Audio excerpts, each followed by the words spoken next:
So the amoeboidal movements is the pseudopodal movement. Now we all know that these are exhibited by two type of cells in human body, and those are the leukocytes and macrophages. So in your 11th class already you have covered in the circulatory chapter and the animal tissues chapter the various types of leukocytes.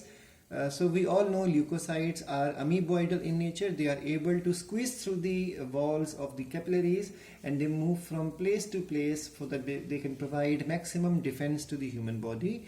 And in the same manner, macrophages, which are phagocytic in nature, these cells are also present in the normal general tissue of the human body. And these cells, for example, some of them are localized, some are wandering. In the already chapters we have covered these things in detail, that there are types of macrophages also. Like example, I can remind you one: Kupffer cells present in the liver.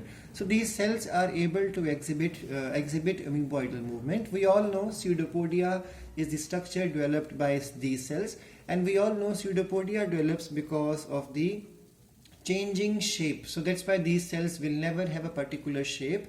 That's why they are called as amoeboidal cells, and they are able to cross through the blood vessels, enter from one place to other place, and this property is called as diapedesis. So the locomotion as well as the capturing of the foreign substances by leukocytes and by macrophages takes place because of the development of pseudopodia. We all have covered in 10th class how pseudopodia slowly engulfs a structure inside, and then a phagosome or a food vacuole is formed, and finally thing enter inside, and now it would be digested because of the enzymes which are present in the primary lysosome. So these enzymes are supposed to digest either it is the food particle or whether it is the harmful microorganism or the antigen. So anything can be captured, any foreign substance can be captured with the help of the pseudopodia, and this capturing of the foreign particle as well as motion is caused by the pseudopodia in the leukocytes as well as in the macrophages. The third thing is pseudopodia are temporary protoplasmic outgrowth. So they are not temporary structure, and we all know they are formed multiple times here and there. So pseudopodia are temporary protoplasmic outgrowths, and they are formed on the surface of the cell. In this context, we're talking about macrophage cell and leukocyte cells. So these cells develop on their surface temporary protoplasmic outgrowths which are supposed to be moving, and their movement is guided with the help of the stimulus which is receiving from the surrounding. If surrounding carries a foreign substance, pseudopodia will start coming out from the same place, closer to the place where the foreign substance has been detected.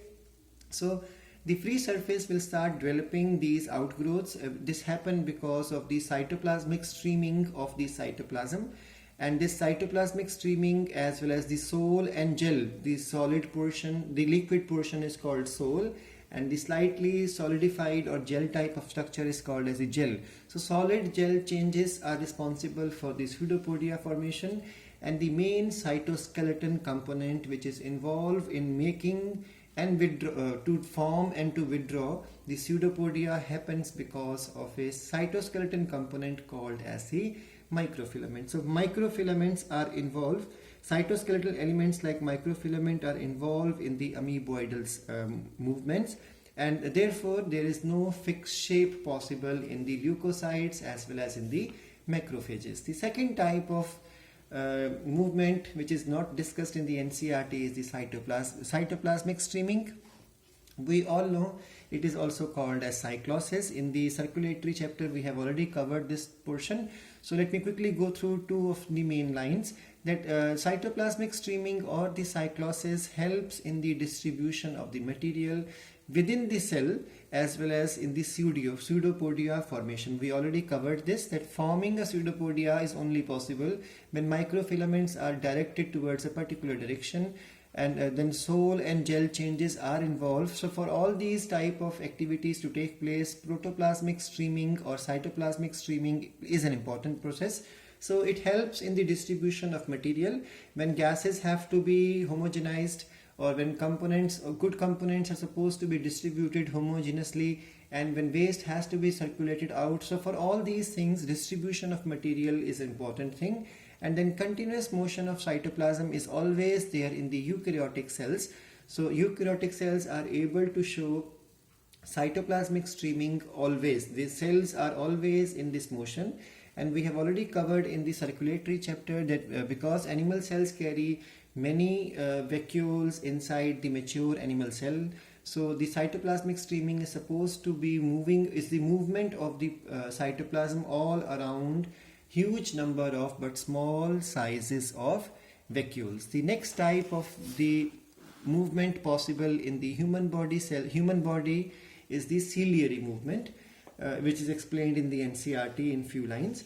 So we all know that the ciliary movement occurs in most of our internal tubular structures, which are lined with ciliated epithelium. In the 7th chapter, you have already covered what is ciliated epithelium. So only the free surface of these cells are supposed to have the cilia, and then if it is a simple epithelium, there will be a single layer of the cells with cilia on the free surface. If it is the compound epithelium, only the topmost layer of the cells are supposed to carry cilia. So the coordinated movement of cilia in the trachea help us in removing the dust particles and some of the foreign substances inhaled along with the atmospheric air. Even the passage of the egg through the female reproductive tract is also facilitated by the ciliary movement. Let's learn some of the examples as per the notes. So most of the tubular structures of the human body are lined by ciliated epithelium.